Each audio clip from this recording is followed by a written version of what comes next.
Good evening, everybody. Doing another late night chat here. This is just whenever I end up being able to, is about after midnight. So we're just going to have a little bit of chat and get some of your guys' thoughts on single preppers. If it's better to stay single, if it's better to date, hurry and find someone and get married, if that person should be a prepper, or if you're better off finding somebody who you think has the potential to be a prepper, turn them into it. Hey there, Cheryl. How are you doing today? Thought we'd talk about whether or not it's better for single preppers to stay single or to try to pair up before something happens. Good. You doing good?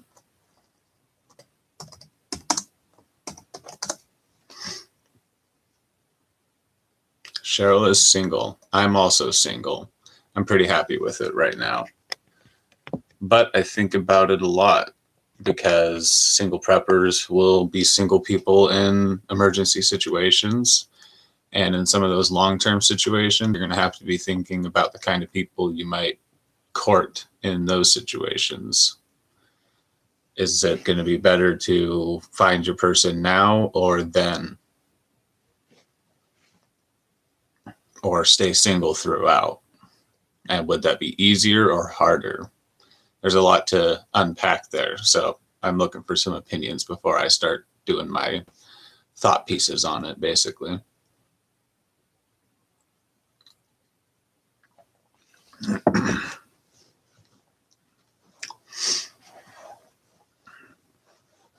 I'm on the fence. I always fluctuate in each direction.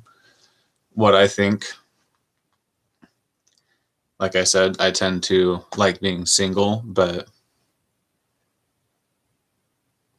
so you think that, how old are your kids? So speaking on behalf of your children, you think it would be better to find someone now rather than wait. How old are they, and do any of them prep or care for it or anything like that?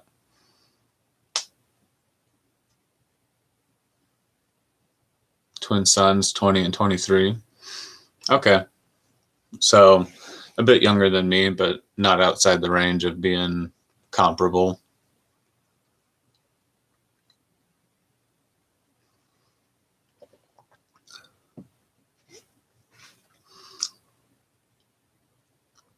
So the twins are 20 and you've got a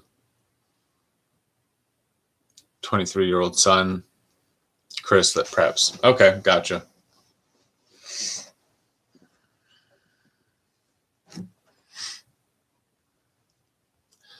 Yeah, and I often have thought it might be better to find someone now. Sometimes I think that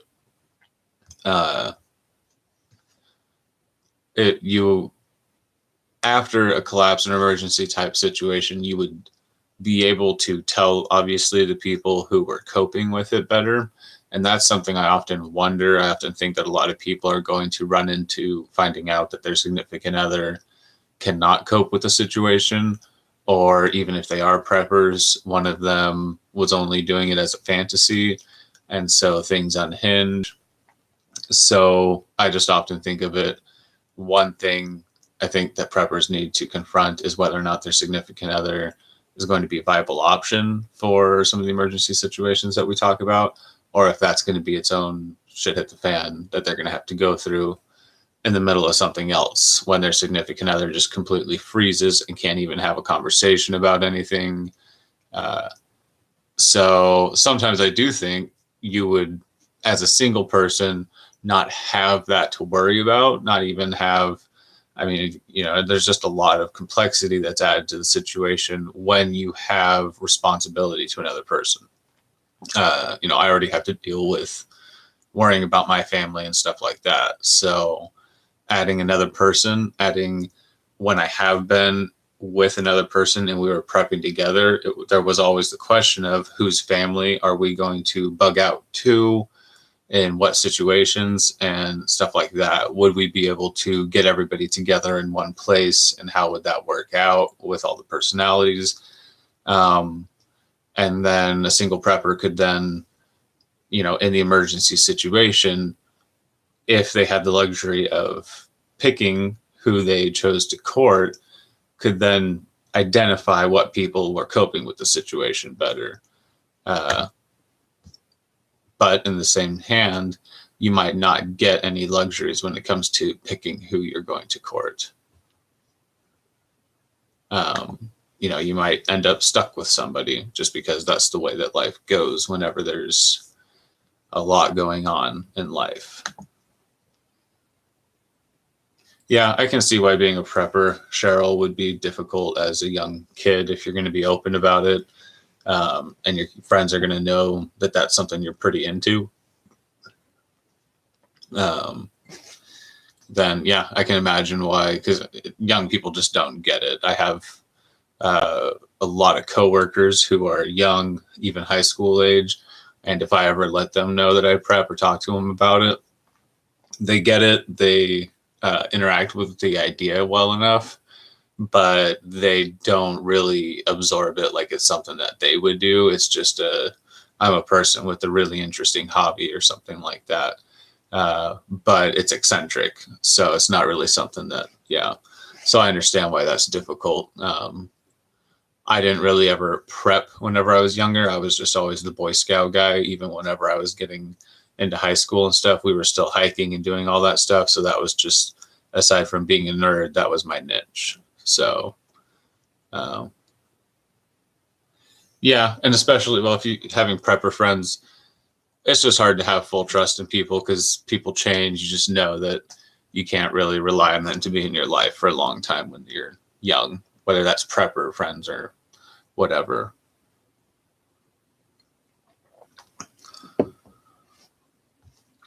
But back to what we were talking about with the single versus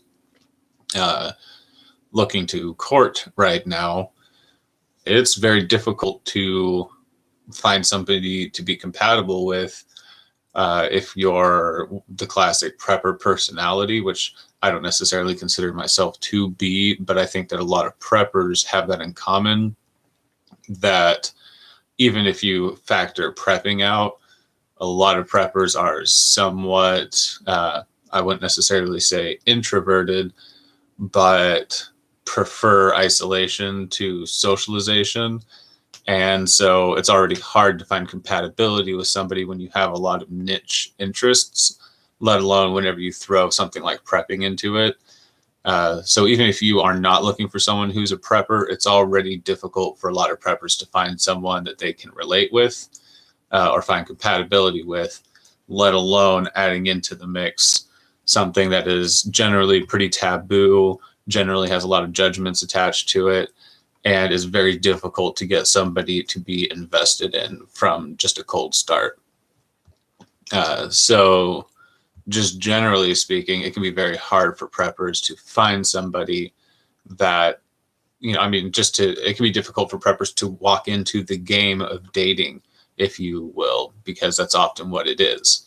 With all the other stuff that is going into other people's considerations and your considerations when you're trying to court other people, when you're just looking for people to court, it's very difficult to just go up to women that you see at the gym or out and about and give them your number, knowing that you're going to have to go through this whole process of interacting with them, feeling it out, and trying to decide when you're ever, or if ever, you're going to bring up this thing that, depending on who you are and how much you're into this, may be a pretty big part of your life. I'm sort of at the point where I have to decide if I want a relationship because it's a nice thing to have, or really if I'm willing to put the stipulation on it that my potential significant other needs to be not necessarily ideal, but a pretty good fit for my lifestyle as a pretty committed prepper. Hey, Atypical Hustler, how you doing today? We're just talking about the pros and cons of being single or dating when looked at as a committed prepper, whether you should be dating or not, whether you should be doing that with the mind towards prepping and that person being ideal for that, whether you should stay single, and what are the pitfalls with each one. Anyways, how are you doing today?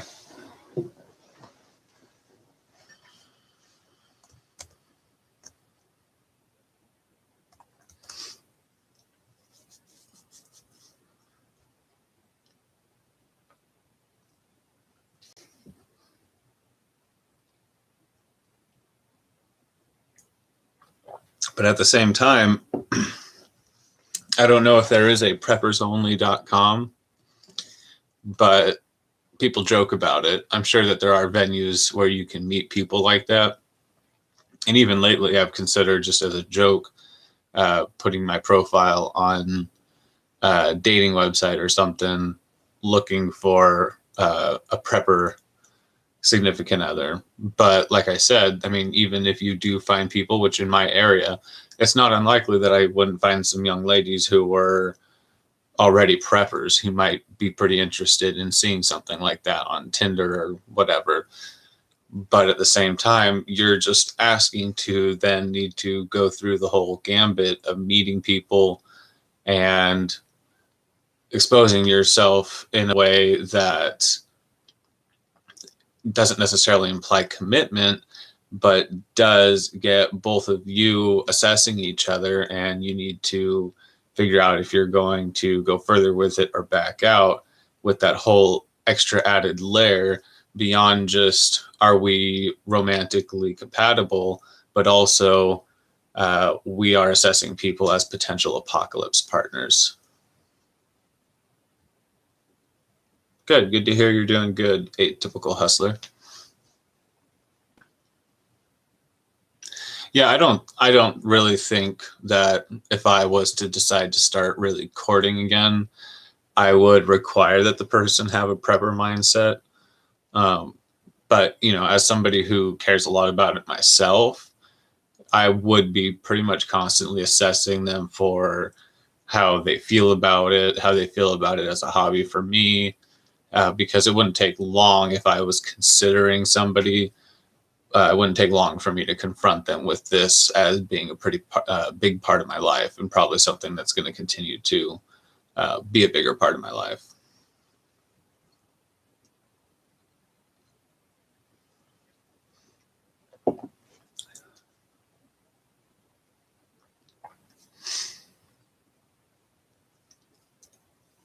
Yeah, I agree. That's a really good point, Atypical Hustlers. A lot of people are prepper minded, whether or not they're actually a prepper. If you keep it rational, a lot of people can come around to it, especially sort of not necessarily A-type personalities, but people who like to be doing stuff. You can find whatever the analog to their hobbies are in prepping. And, I mean, they may be a mountain biker. You could get them into 3-day mountain biking trips. And after they're into like lightweight excursions and stuff, you start showing them videos that are about bug out bags and things like that. And they start thinking about how they could go 2 weeks on just a bike. And you've got them already looking at channels that are in the prepping community. So yes, most people do have something that you can segue into the prepping community. And that's what's fun about it. It's actually why I do some of my random videos that seem like they may have almost nothing to do with prepping, because anytime in the next few years, somebody might end up clicking on those because of some completely random subject. So yes, you can meet somebody who doesn't have anything to do with prepping and plant the seed along the way, as long as what Atypical Hustler said that I was really trying to agree with is a teammate for anything is better. The best relationships are where you are teammates who are mostly interested in each other and why that person does things. And so whatever that person's hobbies are things that you're going to be interested in helping them doing. So that is more beneficial than just somebody who you're with because you both happen to be preppers when you met. People's interests change. And just because both of you were preppers when you met doesn't mean that that other person has that as like a lifelong commitment. I mean, I've been a prepper in some way for a long time, and I've burnt out and stopped doing anything to do with prepping aside from the things that I was already doing, which is just pretty much always having a good bit of the things, the food that I like to eat and stuff like that, and doing outdoor bushcrafty stuff because I've just always been a camping kind of guy. But I've come and gone from the actual prepping community, but it's always been something that has been in the background of my life. For some people, it's just a hobby right now. and you would be better off meeting somebody who's not a prepper, who's just going to be happy with you doing what you do no matter what, than someone who you just met and had matching interests or hobbies at the time, but whenever that goes away, turns out that you're not compatible at all. So kudos to Atypical Hustlers for bringing that up. And that is really, Cheryl, one of the things that I question the most when it comes to relationships is that people and mindsets change and develop. And the only way that relationships last for a long time is if the people are committed pretty much to the other person for some pretty stable core reason. And they're pretty okay with that person changing in some of their really important core aspects, and maintaining why they want to stay together. And sometimes I have a lot of doubt, at least for myself, whether or not that's something I could maintain for a lifelong relationship.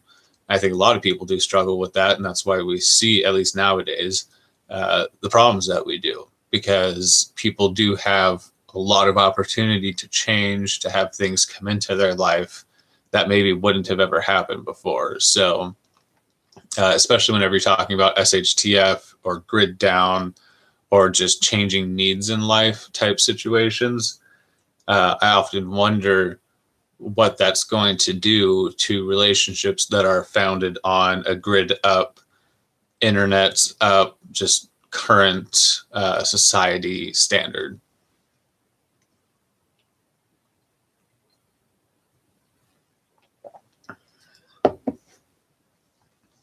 Yeah, and I can see that, Cheryl. Prepping is a very unique consideration for a young person to have. And I'm talking about somebody as young as 23, being quite a bit different from myself. Whenever I think about dating a young woman who's 23 as a serious relationship, that may not sound like a lot to a person who's older than me, but the generational gap at this point in time in 2019 between a 30-year-old and a 23-year-old or a 20-year-old, whenever it actually comes down to a serious relationship and trying to relate, it changes. The gap is not very wide apart, and when it comes to years. So speaking about a younger person than me, I can definitely see where, as a prepper, that would just make it a very difficult consideration, just to look at your peers and ask yourself how you're going to find a suitable partner. Now, I've already had a few pretty strong committed relationships that even now I can say I'm pretty happy with how they went, even though they did end up pretty badly. But I can say that I have had some pretty good experiences.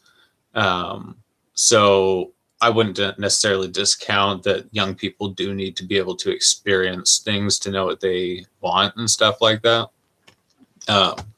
So it's not necessarily, I don't think that he needs to worry about finding his apocalypse partner at the age of 23. But, it is definitely something that people consider, because people used to get married much younger than that in situations where people died much younger than they do nowadays. Situations where we think we might basically end up in situations like with our emergencies. So, it is, can't blame him for trying to think of whether or not he needs to find a mate or a girlfriend, because, I do think the same thing. Am I wasting time by not actually using the internet or the availability of society right now to find an ideal person for the apocalypse, or at least to enjoy the chance to mingle and date people while society's up? Or am I better off just doing the MGTOW thing and ignoring women, saving all my money, spending it on building up? And that's, really where I stand on that. Is I'm not going to spend a lot of time and money trying to find somebody when I do have a lot of things that I need to work on myself anyways. And most guys, most people, men and women of a young age, or just generally, we usually do have a lot of stuff to build our own empire before we worry about finding somebody else or sifting through all the fish in the sea. So, okay, not really worried about the prepping thing. Just, yeah, well, and that's like what I said with the prepper personality. I'm not going to suggest that all preppers are, similar by their personality. There's just a lot that comes into making someone a prepper or how somebody ends up being a prepper. But I have found that there are certain personality traits that a lot of committed preppers have. And they're just sort of the kinds of things that a lot of people find incompatible.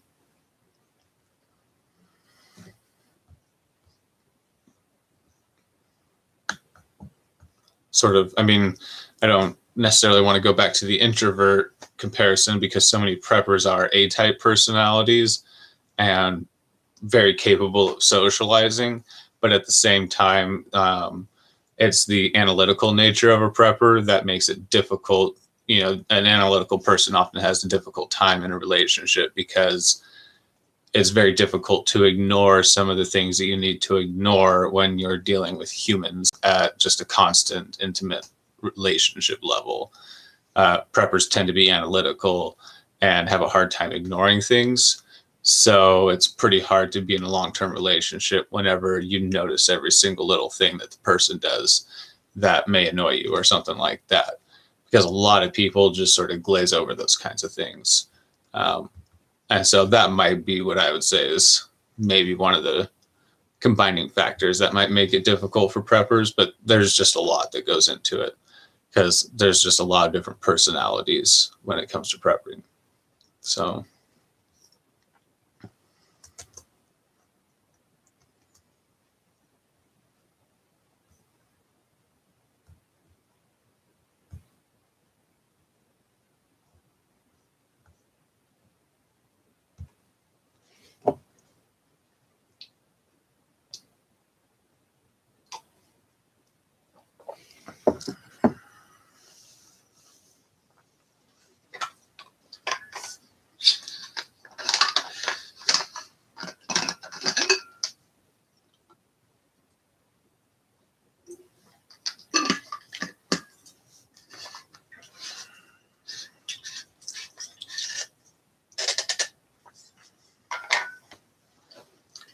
Yeah, I agree, Cheryl, that preppers do tend to have similar interests in general.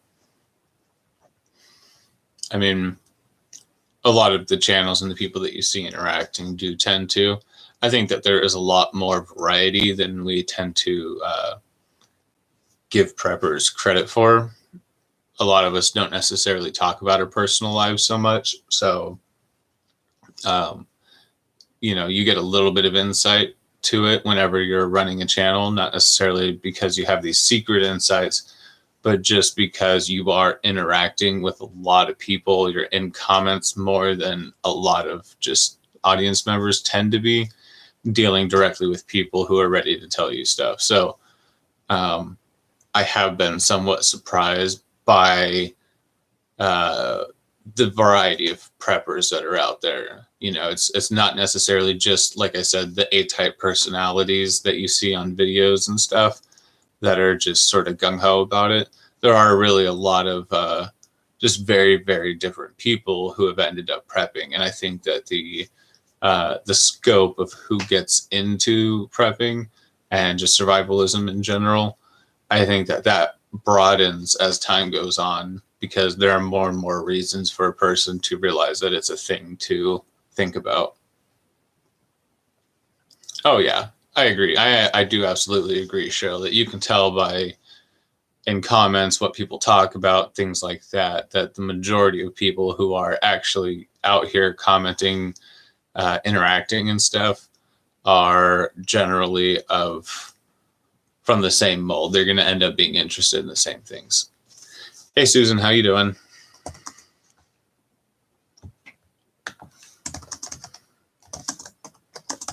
We're just talking about single preppers and whether they want to stay single, look for someone to date, whether that person that they're trying to date should be prepper minded, whether they should even be concerned about how that person is when it comes to prepping, or like I said, if they should stay single and hope to meet someone afterwards, or plan to stay single throughout. Just, some of your opinions, because it's something that I think about a lot, something that I want to talk about in the future, and it's such a big topic that I want a little bit of input on it. Good. Glad you're doing good. I'm well. Just having a little bit of cider here and hanging out, having a little bit of chat with you guys, get your opinions before I call it a night.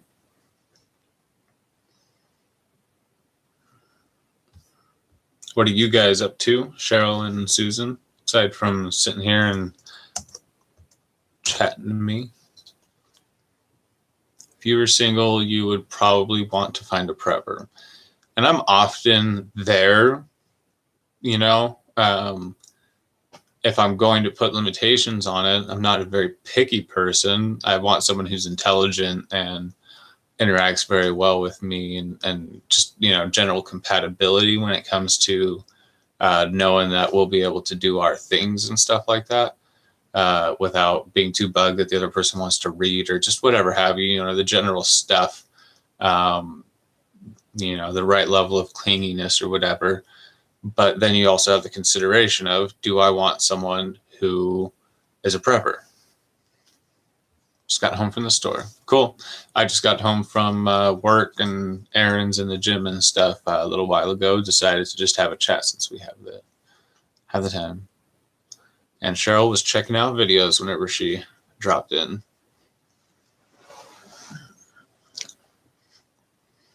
But if you're, like I say, if you're gonna have considerations, I'm not too picky when it comes to just a lot of things. But I often do wonder, should I just make that one that person needs to be meet a list of requirements for my ideal apocalypse buddy, Hey, Wandering Ranger, how you doing today?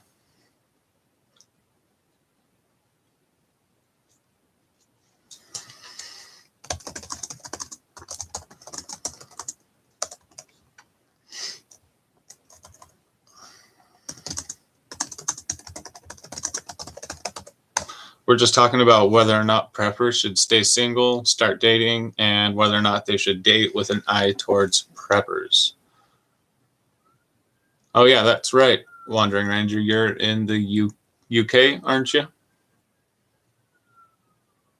Yeah, Susan, and that's where we're generally at, is that the person at least needs to be supportive of whatever you're doing. And that's probably a better thing than just someone who's really into prepping, because that can change, especially if they're really into it and you don't know if it's a long-term thing for them or just something they're going to burn out with.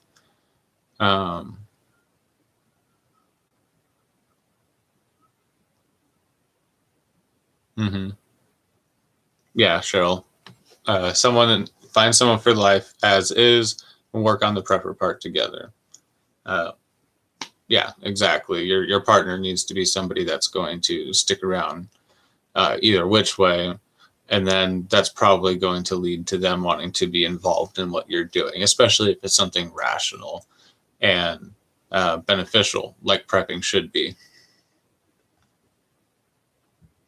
Hey, Bob Bradley, how you doing? Thanks for dropping in. And I agree. Stay away from needy people. They will only become more needy later. Yeah, I agree. It's almost certain that they will become more needy. People can change. You can help people to change, but I think that that's a poor way to go into a relationship. But yeah, generally speaking, if somebody has personality traits to where they themselves are not a whole and centered person, that's not generally going to get better by having a relationship.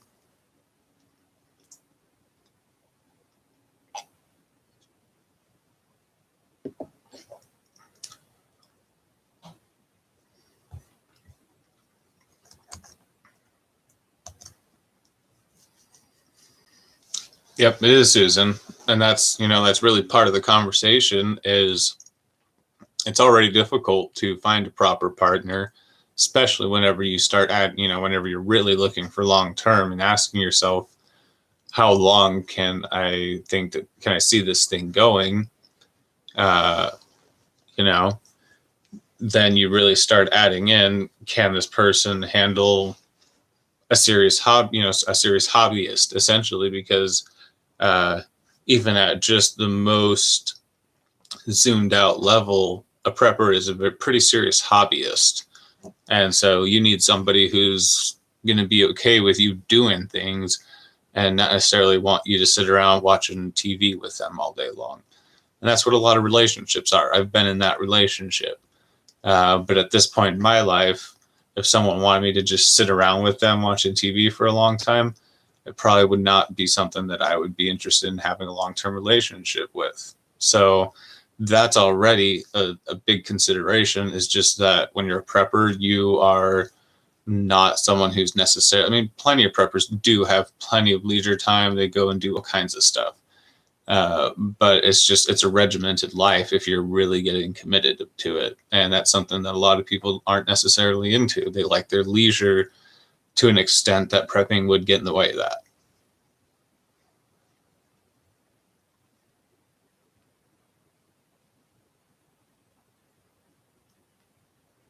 Mm-hmm. Yeah, agreed, Susan. A lot of people nowadays are takers, um, and just don't really have a concept of a give and take relationship, or of you know helping someone to grow and being willing for them to change and stuff like that, and having the whole thing be dynamic rather than just like a snapshot that you're trying to preserve. Mm-hmm. Acer's in the house. How you doing, Acer Rubrum? Tell me, is Acer Rubrum how you say it? Because that's how I say it in my head. Acer says they should be your best friend that you like and respect. Don't try to change them. If you don't like them now, you're not going to like them later. If they think you should change, move on. And that is some good sound wisdom. I absolutely agree. If you're going to be in a committed relationship, get into something long term with someone, needs to be with somebody who's going to be a best friend, a committed partner who wants to be in a team, who doesn't want to change you and doesn't need any changing from you. But I would just add that with both of you having the full expectation that that person's going to change and that you're going to constantly change to complement each other. 47 years married, Acer says. And he's got some pretty cool sunglasses on an emoji there, so I'm guessing that he's doing it right.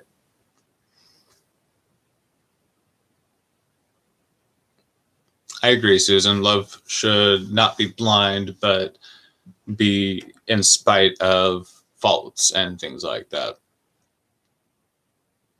And that's one of the largest problems that it has nowadays, is most people are uh, too aware of faults because of how it inconveniences them.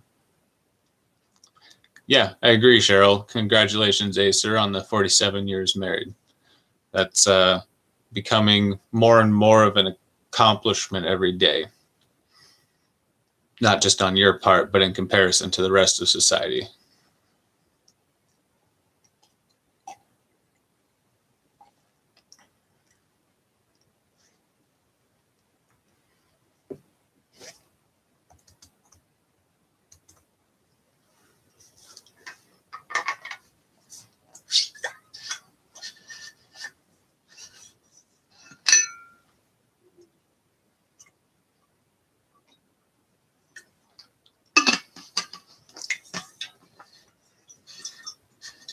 Yep, it's true, Susan. It's Hollywood. It's not just Hollywood, but also just how we depict ourselves to each other at this point. Um, Social media, just everything. Everybody presents the better front. I mean, If you look at the people around you, they all have at least the problems that you have.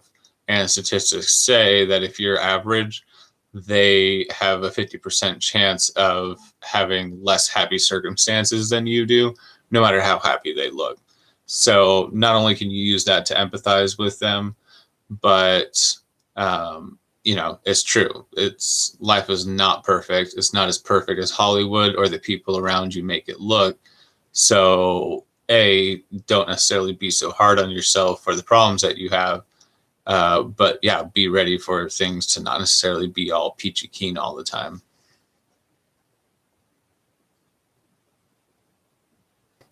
Yeah. Acer's right. Complimenting each other is the way to go. You can't be going into it looking for to fill out a fantasy or to match an ideal or anything like that.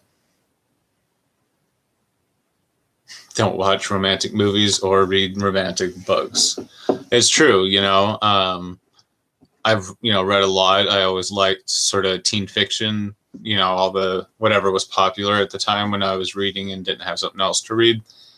And not even romance books or anything like that, but most books tend to have some kind of romantic interest in them, and it's always idealized. Good ones do write in realistic relationships between people and stuff, but it's true that in most fiction things are idealized to a point that just because that's what you're exposed to, it gives you false expectations, even though you might rationally know for yourself that's not what I should expect.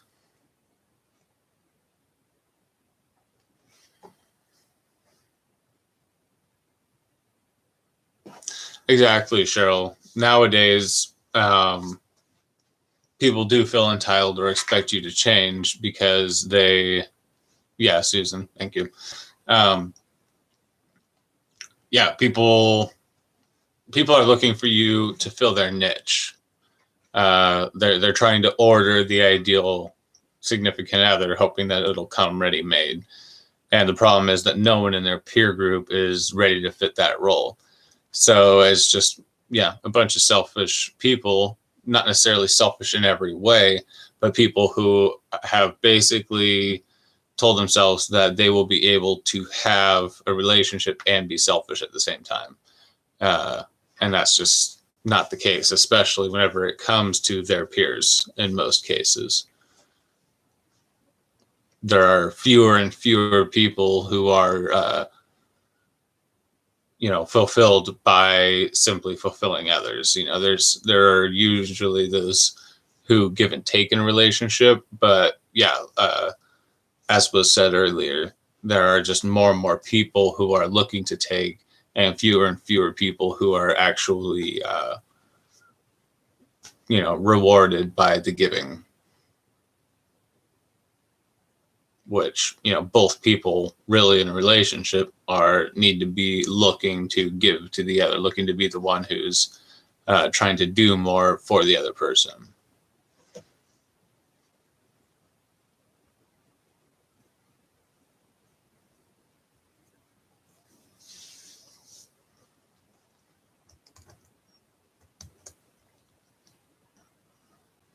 Yeah, Susan, and I think that being a caregiver by nature is what makes a person good to be a partner with, basically, because they're going to be looking to improve you, compliment you, and that's becoming fewer and far between because that's something that really does come with childhood, just the way that you're raised. It's sort of a conditioned thing to be looking to care for others.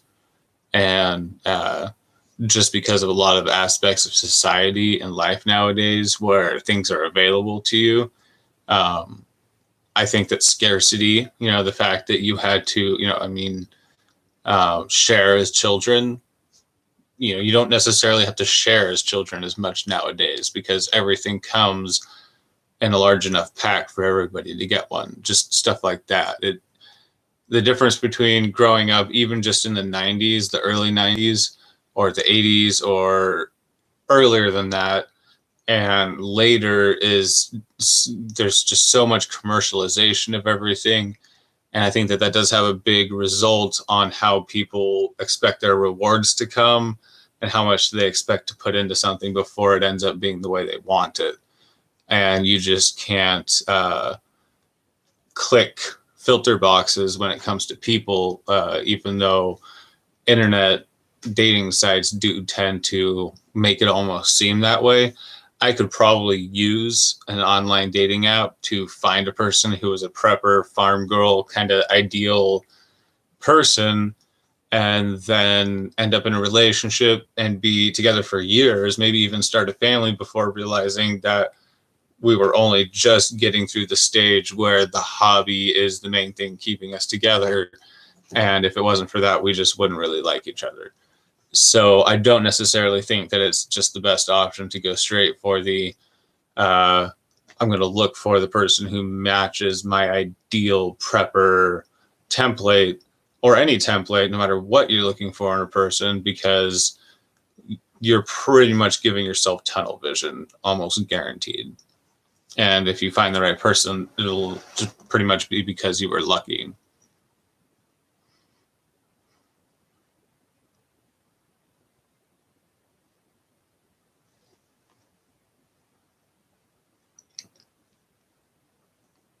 Yep.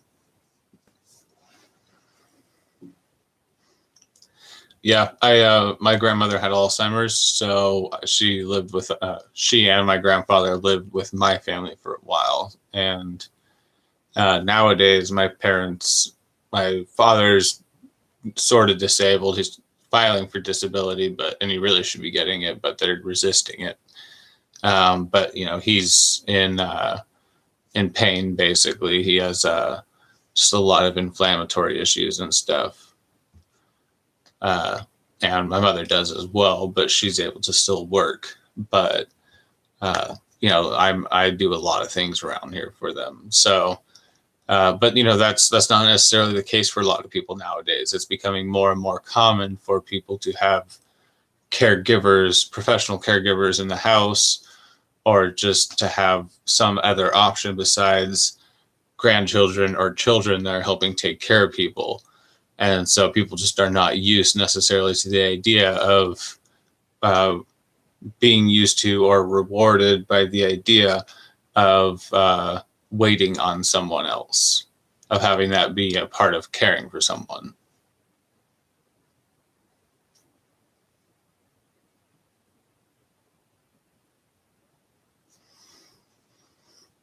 Yeah, Susan, it is tough. I do see that. I do deal with that too, because it is hard as you get older, seeing people who were always the smartest and the strongest and the ones that had all the knowledge from the past and stuff, lose access to all of that ability and stuff like that, and having to step into the place of caring for them. It is rough. Yeah, how does a partner fit with your family? That's a huge consideration, not just nowadays in today's society, but also when it comes to a lot of the things we talk about. If they end up being sort of forced together, not necessarily because you're all living together in a compound or something, but just in a lot of situations, even just your basic Great Depression #2 or just a recession, people need to rely on each other. Are you going to have family members who can sit down to dinner pretty often without it being a problem?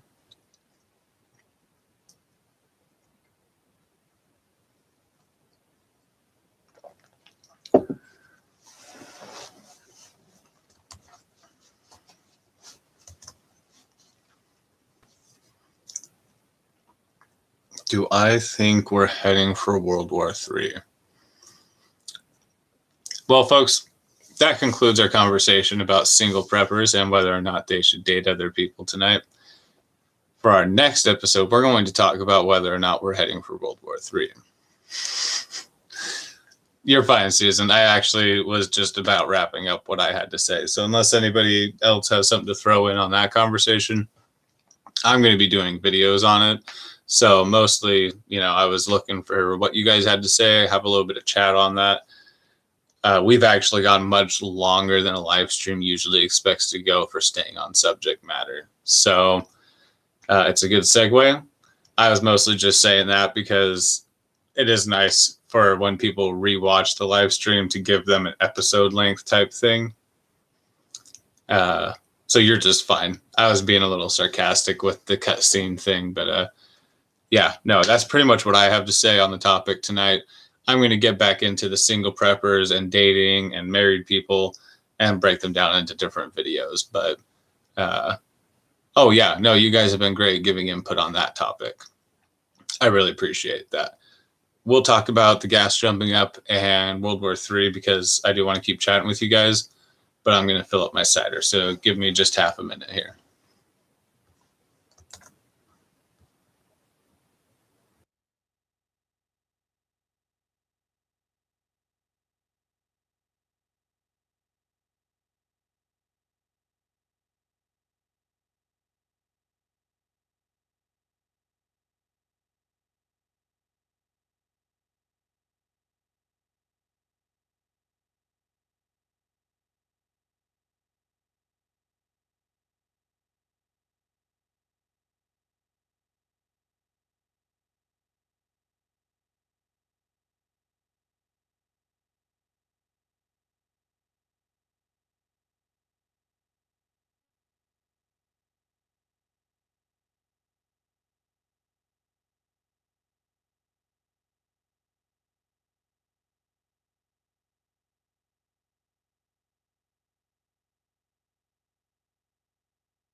Can't say one way or the other on World War III, Cheryl. All right.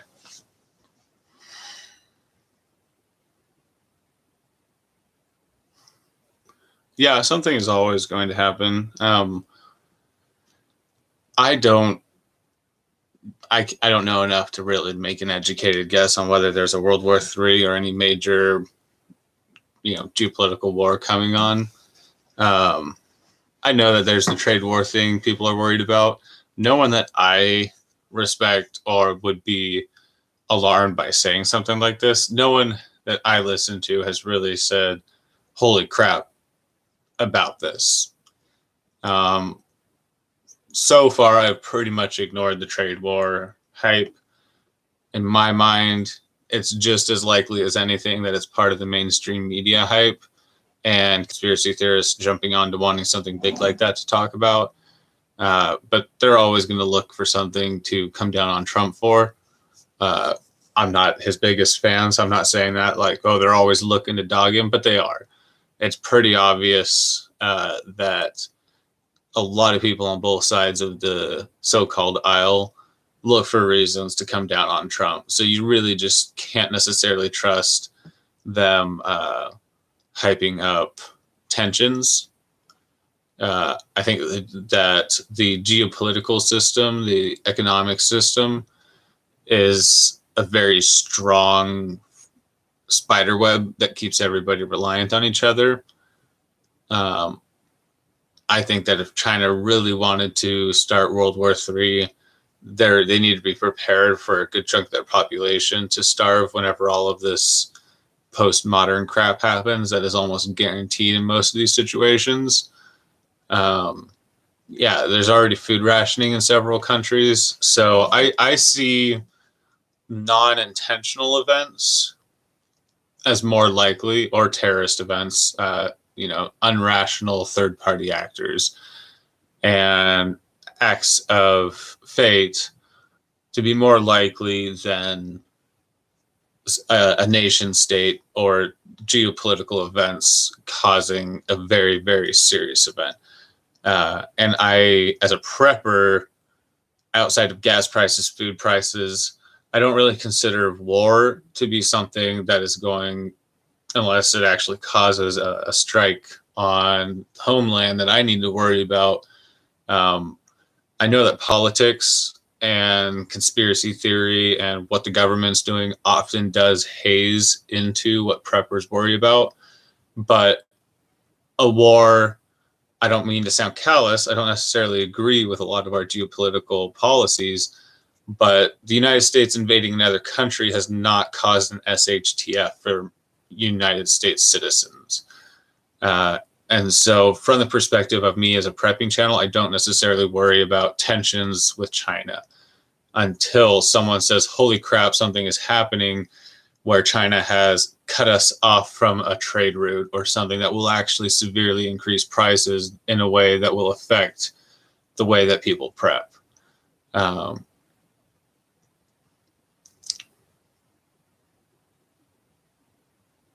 Exactly, Cheryl.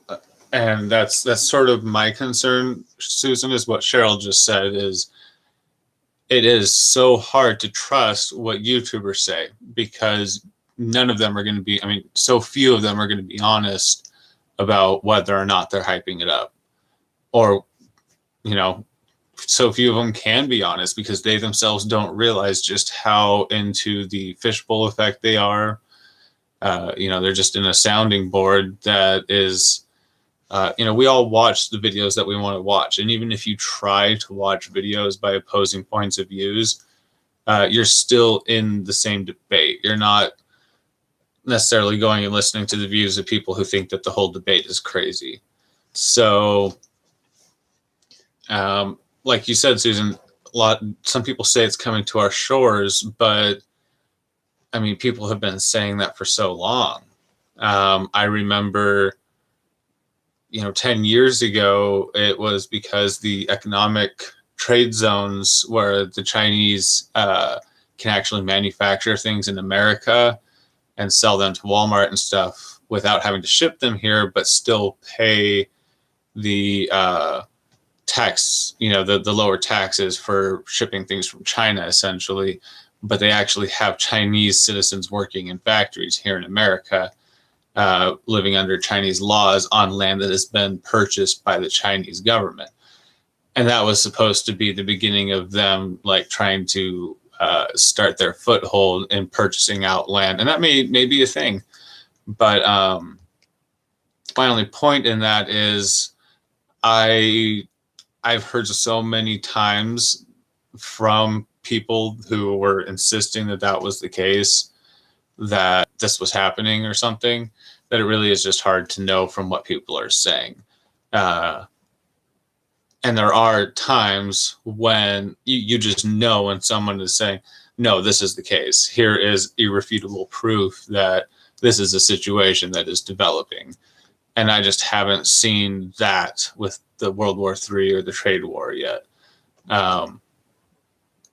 Scarily, I find it hard to believe that humanity will just continue on for the rest of existence without some major World War III.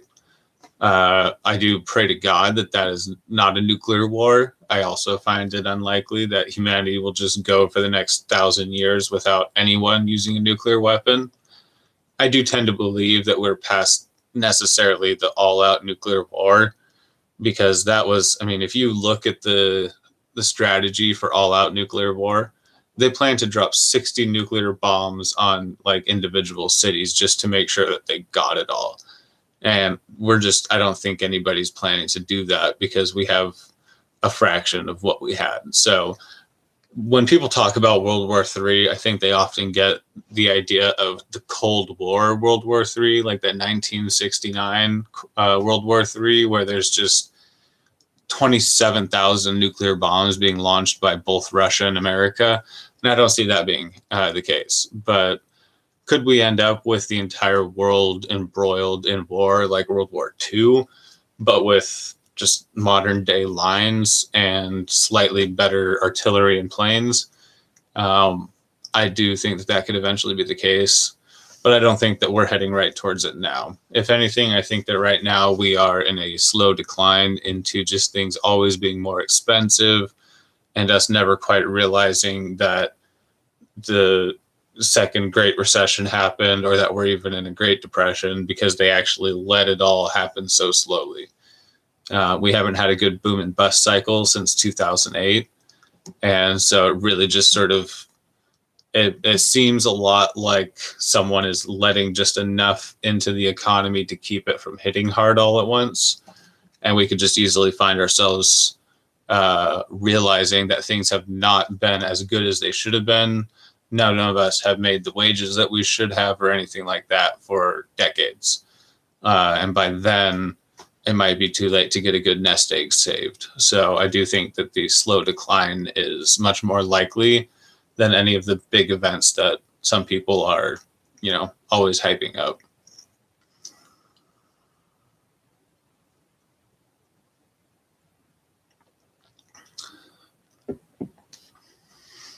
Exactly, Susan. It's always hard to know what to believe.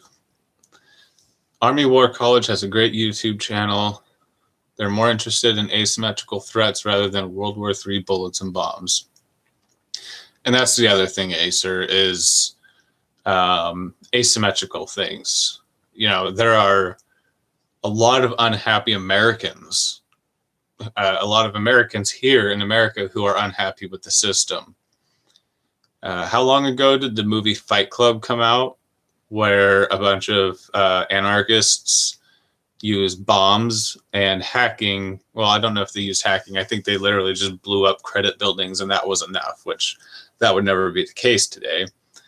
But the whole idea was destroying the credit and monetary system to reset everything. And there are a lot of people who at least think that they can try that kind of thing. And they're just normal American college students. So we don't need a World War III for somebody, just literally one person, to mess everything up. So that's not worth overlooking. So yeah, good point there, Acer. Army War College, I have not been following them, but I'll check them out because, it's important to think about.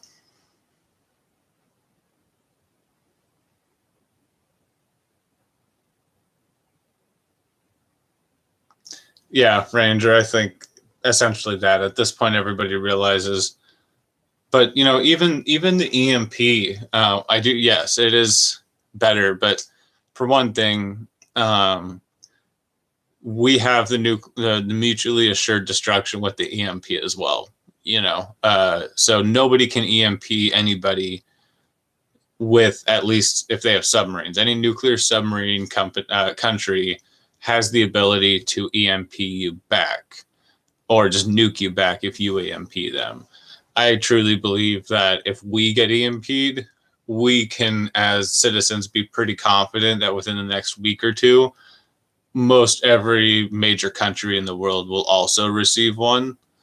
I think that's just the cold, calculated knowledge. I can't even almost argue with it strategically that if we don't want to see other countries come rolling in after we get EMP'd, the only thing that we can do to prevent that would be to do the same to them. I'm not saying that's the decision I would make if I was the whoever keeps that decision being the decision that stays in, but I think that would be a pretty rational thing to expect to see happen if we get an EMP, is making sure that nobody else just becomes the big dog without us, just leveling the playing field and sort of being the big dog of the smaller pond, if that makes sense. And pandemics. I'd just roll that into the asymmetrical threats. I know I pretty much just mentioned one hacker undermining the system, but it's just those little things that bubble up out of nowhere and take everything down.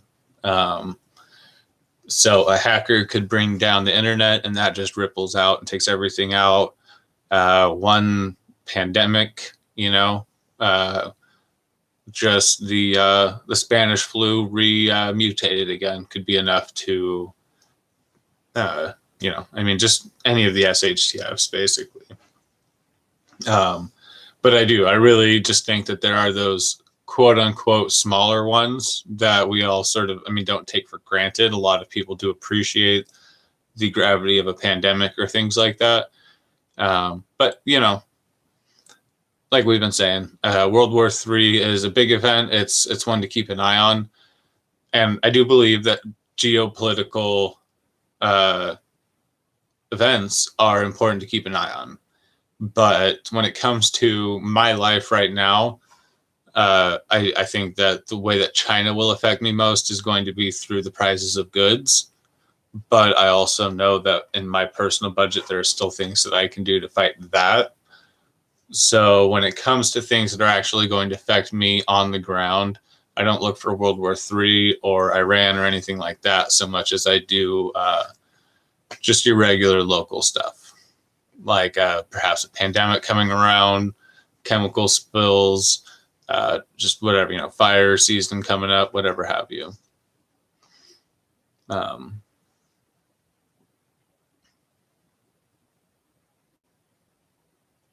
I mean, personally, yeah, buy American made. Good. Yeah, me too. I American made, local, just whatever you can do to keep it benefiting the economy. Personally, I don't think that we're likely to have a civil war, but I think that we're much more likely to be affected by our civil disagreements than we are by the things overseas. Yellowstone and earthquakes.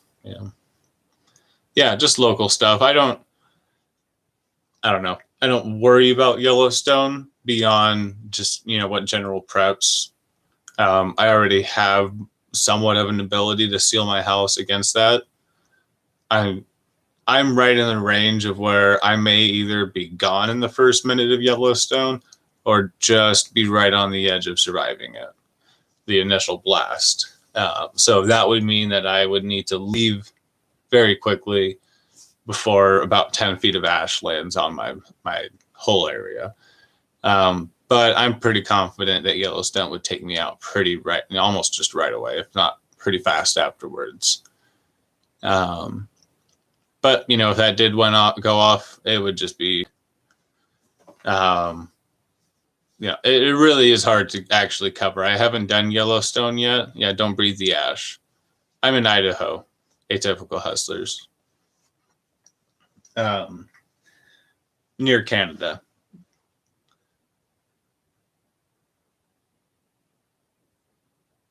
I survived Mount St. Helens. Did I? I always forget.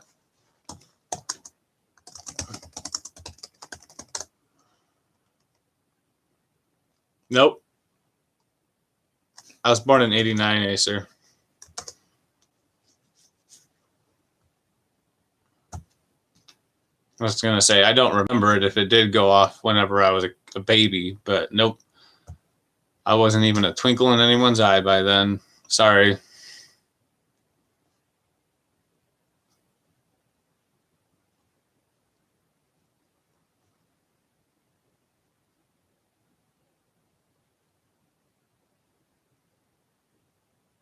Cheryl, sorry, I'm not, you're on the border of what?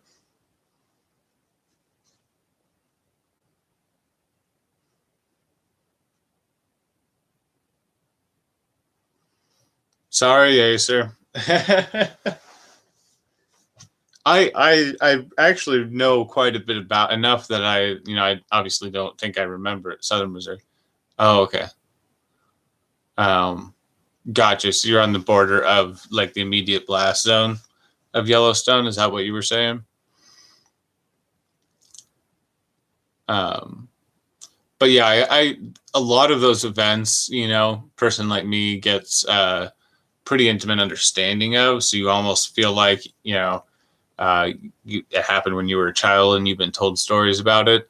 Then you go and realize it happened like 20 years before you were born. But that societal memory is a pretty strong thing. Yeah, the border of immediate impact. Yeah, Cheryl, depending on what chart I look at, I'm either right outside the zone of land that just disappears, or I'm actually sort of outside the orange zone. So depending on which one I look at and who's guessing, I pretty much assume that if it goes off, I'm going to die within the first hour. If not, just see a wall of flame coming at me and that's it. But there is just a remote possibility that I would survive it and have the chance to join the crowd of people driving. So I don't really know what to say about Yellowstone. I mean, I would have to do quite a bit of research and thinking on it to tell people, to be able to tell people what they would do, because you are talking about, for one thing, so much ash is coming down that unless you have specifically prepared your vehicle to drive through it, vehicles are going to break down immediately. You're not going to have enough masks or the ability to change them properly to keep from inhaling dust. It's a very, very scary situation for all of America. And it puts us pretty much directly into a nuclear type winter, minus the fallout, but just no growing season for who knows how long, maybe a decade or more. So Jericho is top of my list. I do love Jericho. That is a good one. Oklahoma. Oklansas. Cool. Hustlers.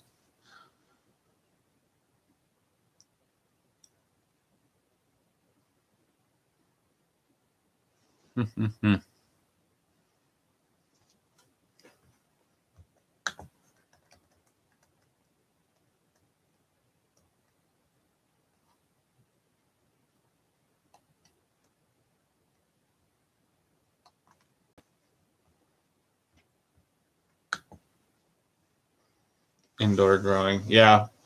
The problem is you're living for years with the outside air being unbreathable due to dust. I mean, maybe the volcanic ash would settle mostly, but you would have atmospheric ash settling for years afterwards.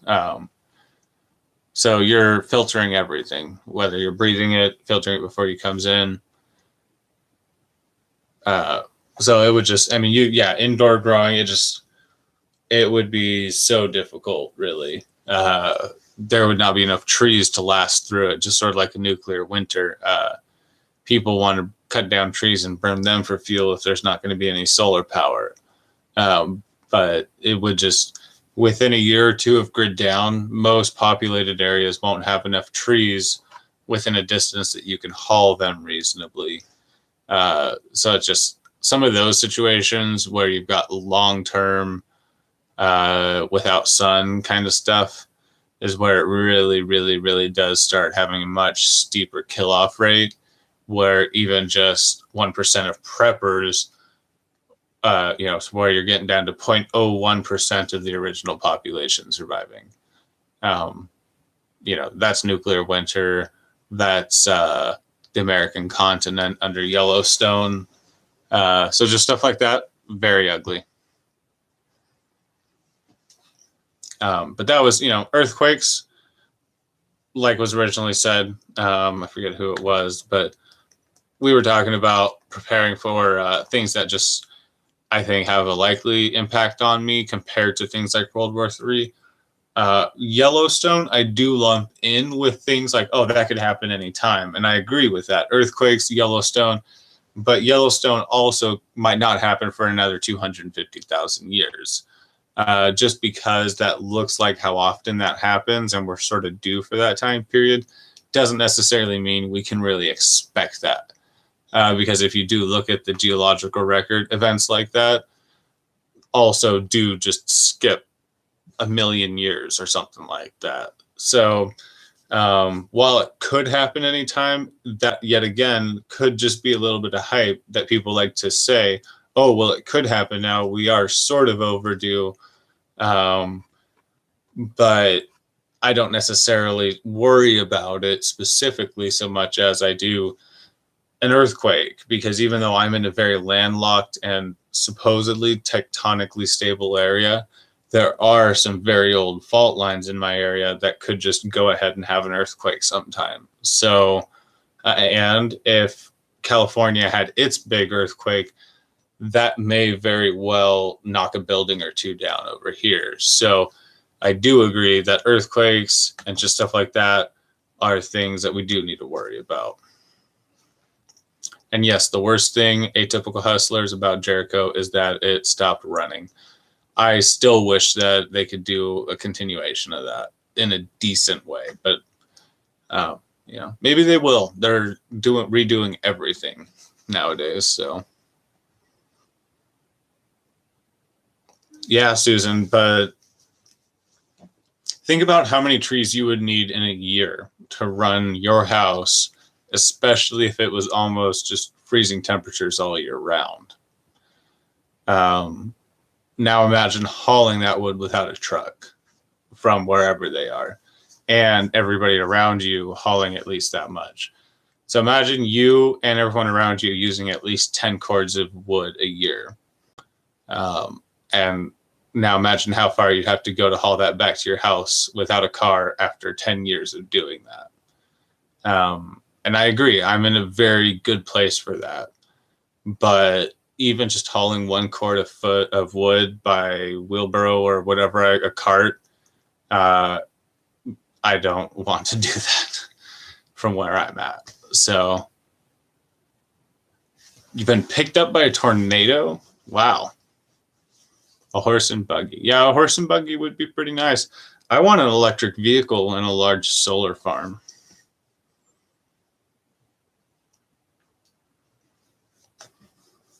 We're finally getting to the point where electric vehicles are actually becoming cost efficient to purchase for how long they'll maintain themselves and outlast a gas vehicle.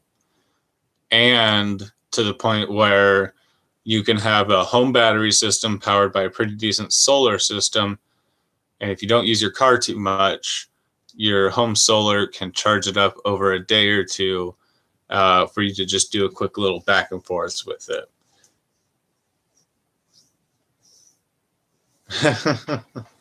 I have never actually been in an electric car, but I follow channels that follow where Tesla and other companies like that are currently in their research and stuff. Oh, they talk to you. Yeah, but if you actually, if you follow the people who are really like following what they're doing and stuff, they're looking to really make cars pretty cool. Oh, wow. Atypical hustlers. That's crazy.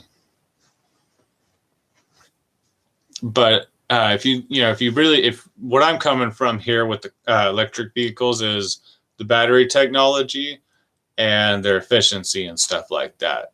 When you compare them, your in-laws had an electric car. Okay.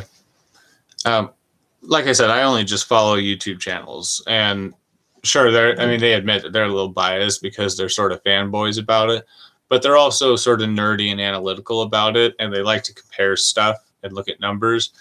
And I'm pretty impressed because I have been very skeptical about electric cars. Just electric anything, I don't think has the potential to compete with gas fuel. But electric does have amazing torque. There's just a lot to it. And if you actually get into the numbers, gas vehicles are horribly inefficient. And I'm not going to ever come at things from a very green environmentalist kind of way, but I do care about efficiency. I like to be efficient. I like things to work well, and I don't like how much loss occurs in getting a gasoline car to drive. And that's building the car, that's refining the oil, just everything, the whole system. When you look at how many BTUs are in a gallon of gasoline and how much is lost spinning all the mechanical parts in a internal combustion engine, just lost friction alone, electrical cars are extremely efficient.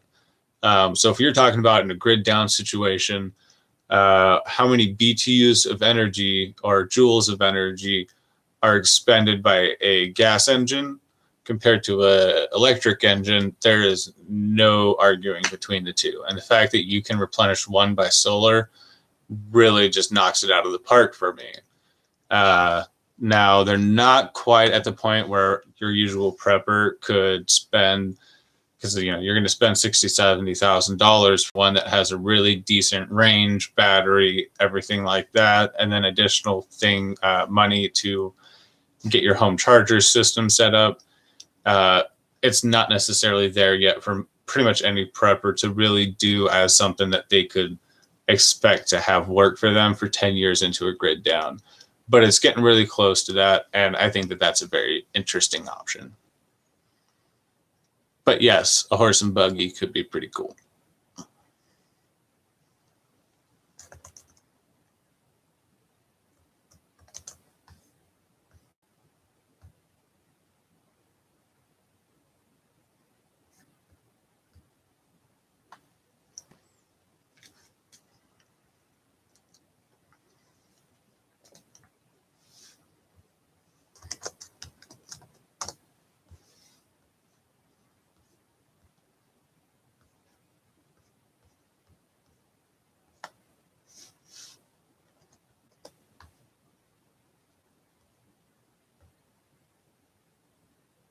Yeah, if you can feed the horses.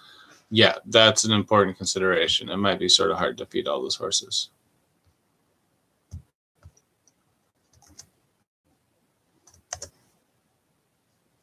Hey, Chasing Life, how are you doing? I missed you for a second there.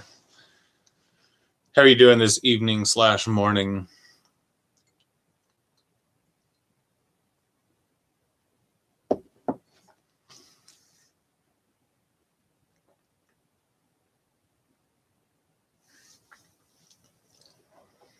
Oh, I'm doing well, thank you.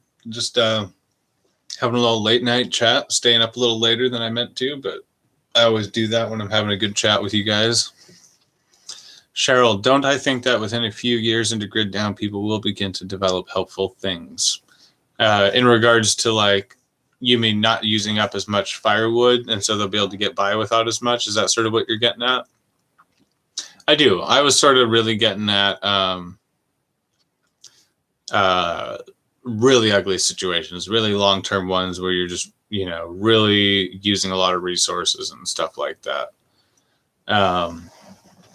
I think in most situations we'll be able to figure something out to where it's not that ugly.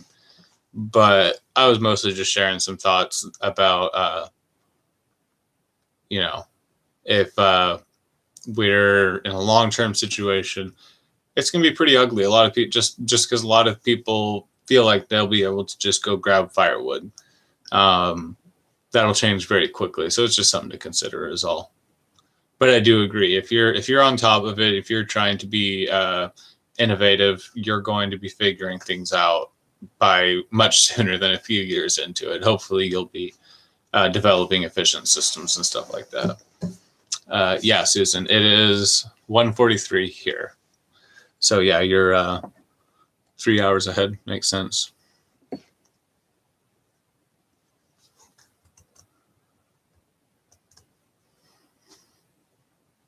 In fact, guys, I think I might go ahead and wrap it up here pretty soon. It's been hour and 20 minutes that we've been going, and I think I might need to go to bed here pretty soon so I can get up at a reasonable hour and start the next day.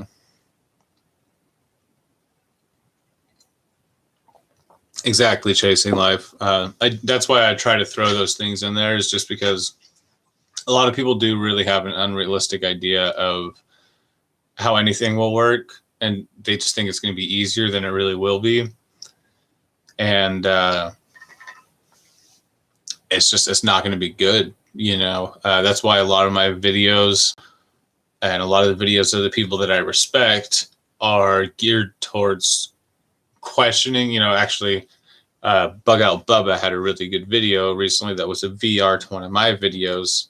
My video was about genetic dead ends, sort of a crude term that I decided to use as clickbait, basically to point out that a lot of people, potentially myself included, might have died in childbirth or in childhood due to regular diseases that used to kill people all the time, but which we can avoid using just a very minor surgery or things like that. Then Bug Out Bubba responded by saying that he didn't disagree with the fact that I said, 10 years down the road, a lot of people are going to be dying from that. But about 2 years down the road, a lot of preppers are going to die because the preps are going to run out and their gardens won't be making enough food. Someone pointed out that is a cold shower idea. It's the idea that hits you like a bucket of cold water and makes you realize all the things that you've been assuming that you're wrong about and that none of your preps are good enough. Bug Out Bubba is really good for those kinds of videos where he just really makes you realize that you've just been making these assumptions and that you've been wrong all along about what it's really going to look like when it comes right down to it. And I think that that's one of the main things that's lacking. And you really can't blame a lot of people because, you know, whenever you just get into the YouTube prepping thing, you can't help but get sucked into the clickbait and the fear mongering. And I mean, you have to consider that almost every prepper who ever ends up on YouTube sees Canadian Prepper's channel. And when you go and look at the majority of his videos, that's going to give you an idea of what most people think the YouTube prepping community cares the most about. And I'm not necessarily saying that he's wrong about it, because that tends to be what they care about. But that gives you an idea of what they're thinking about compared to, you know, just videos about how it's hard to make a fire when it's wet and windy. Your garden probably won't be enough to feed 6 people. Just things like that are, like you're saying, people just don't appreciate how hard it's going to be and how unrealistic their ideas of things are.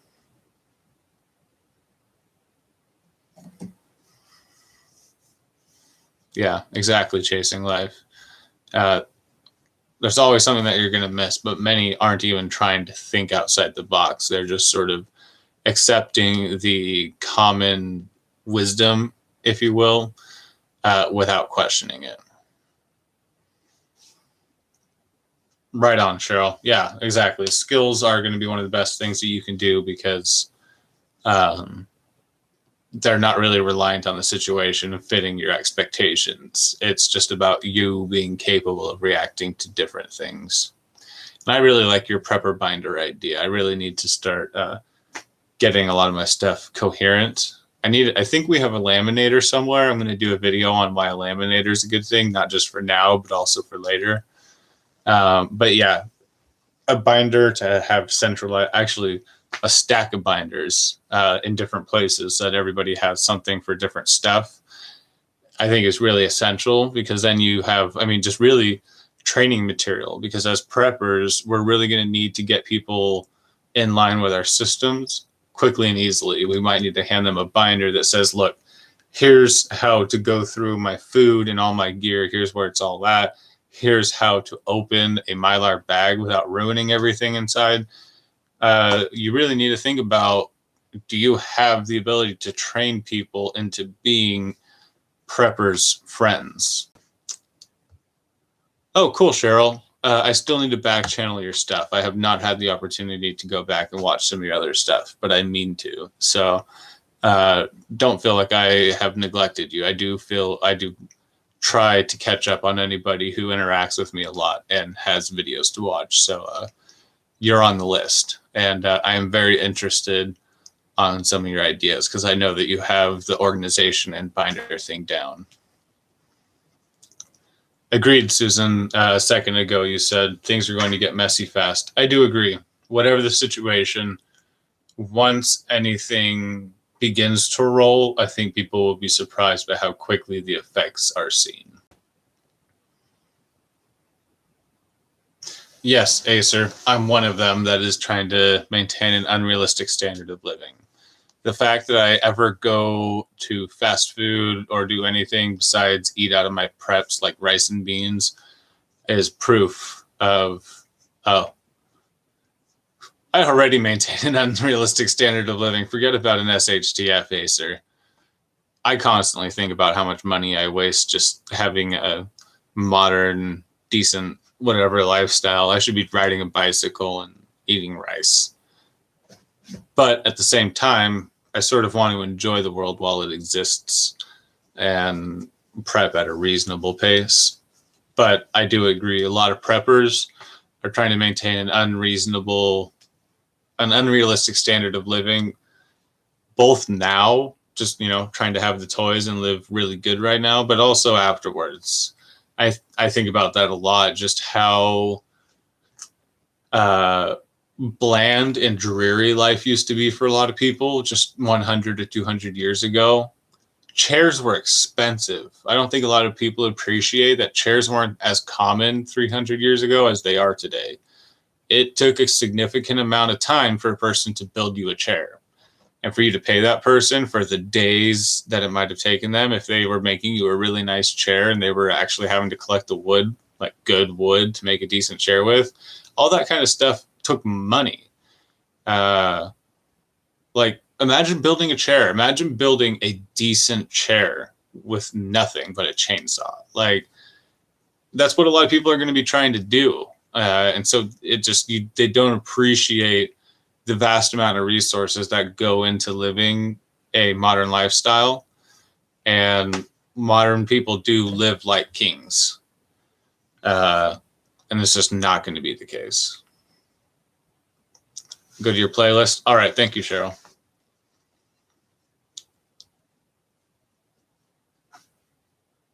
Exactly. Chasing life. I do try to mentally keep myself prepared for that. My concern for me isn't being shocked when it's gone anymore. I mean, there's no avoiding that. That's going to be a big problem for no matter who you are. What I stress out about is just all the money that I spend, like I said, on gas. You know, I should be riding my bike to work and saving that gas money, or buying the gas and storing it. Just because I do know that the day may come where I'm sitting there and thinking about all those times that I bought something that is not helping me now in this future situation, and how I could have spent that money more wisely and have something that would help me here in the collapse and, in my imaginary situation. So, anytime that I eat out, anytime that I purchase something that doesn't help me make my preps last longer or whatever, I don't, kick myself over it, but I do mentally think about it that, I think we need to appreciate and not necessarily take for granted our future self in the situation that we might find ourselves in, and sort of regretting the decisions that we made in the past. But at the same time, we may also very well regret not enjoying this wonderful time that we live in right now. This may be the only time for a very long time that humanity experiences luxury. So, we do owe it to the people who gave that to us to enjoy it while it lasts. Yeah, exactly. Chasing life. Yeah. And people with children, I do agree with that. I don't mean to, as cheesy as it sounds, I think of the children a lot, you got young children who may not remember what things are like, and they may be out there right now. So the ones who do have the opportunity to have a good childhood now and remember what things are like, if things do get that bad, I think that that's worth it.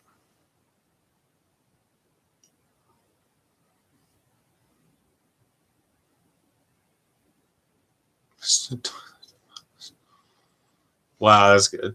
Spend 24 hours living as if grid was down and see what you would miss the most. And Cheryl says the toilet was missed the most. That's classic.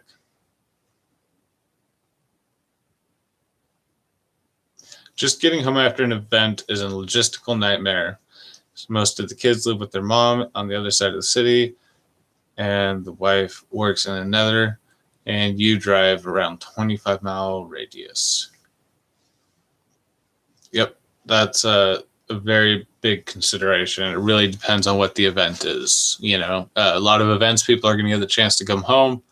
Some of them, just going a few miles is going to be a nightmare. And I think about that quite a bit. It surprises me when some people have a 200-mile bug out or get home trip. It's just wild.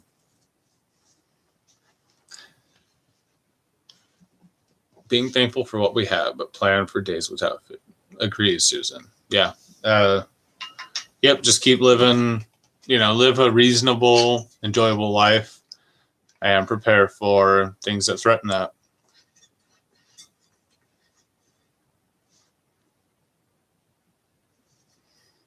All right. Well, guys, I think I'm starting to feel it. I think I might call it a night here.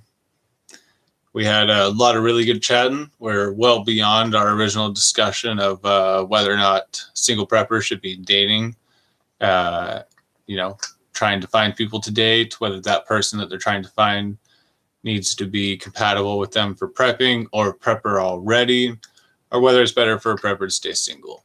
Then we've gone on and talked about World War III and just a whole slew of other things, just different events, how to prepare for them, and things that people don't seem to think about very much.